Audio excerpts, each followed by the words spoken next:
Do you suffer with low self-esteem? How is low self-esteem affecting you? What are the effects of low self-esteem? Self-esteem is a nominalization.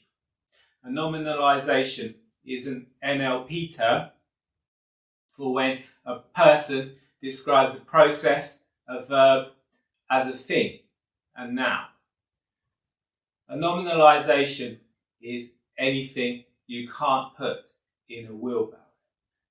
Nouns are fixed and definite, verbs are actions, and they allow for change. So what are the effects of low self-esteem? Low self-esteem is going to cause a fear of rejection, feeling like we're not good enough.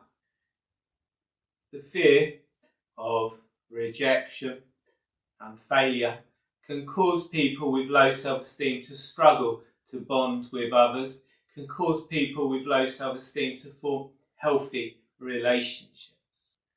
People with low self-esteem are going to struggle asserting healthy boundaries. They won't be able to assert themselves in a healthy manner. This is going to cause them to become people pleasers, to become doormats. Assertiveness is about knowing when to say no without imposing yourself on others. Being assertive usually requires emotional intelligence. Assertive people are usually able to negotiate better and they suffer less anxiety. So what causes low self-esteem?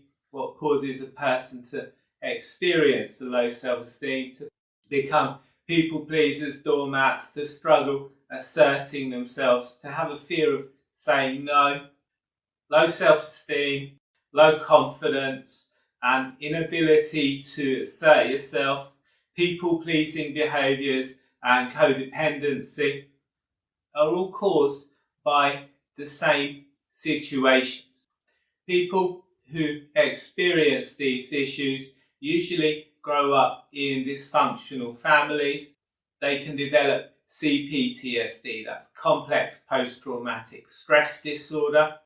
CPTSD is caused by being trapped in an abusive situation for a long period of time.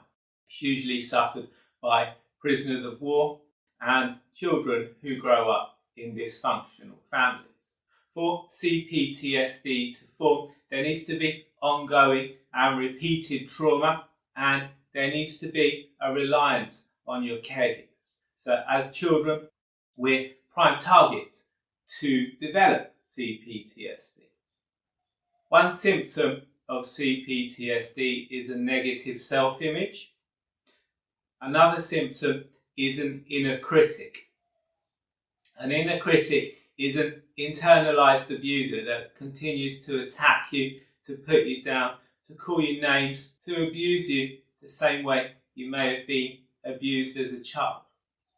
And as children, we're looking to our parents and caregivers to help us understand the world, help us understand ourselves. If those parents or other adults are calling us names, putting us down, abusing us in some way, we're going to internalise that. We're going to think it means there's something wrong with us.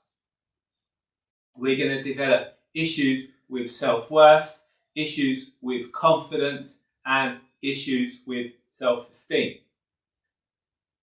I have several workshops where I go much deeper on inner child work, confidence, anxiety, assertiveness, relationships. See the comments below to find a link to upcoming workshops. You'll also find a link to my website where you can book a call with me if you'd like to discuss one-to-one hypnosis.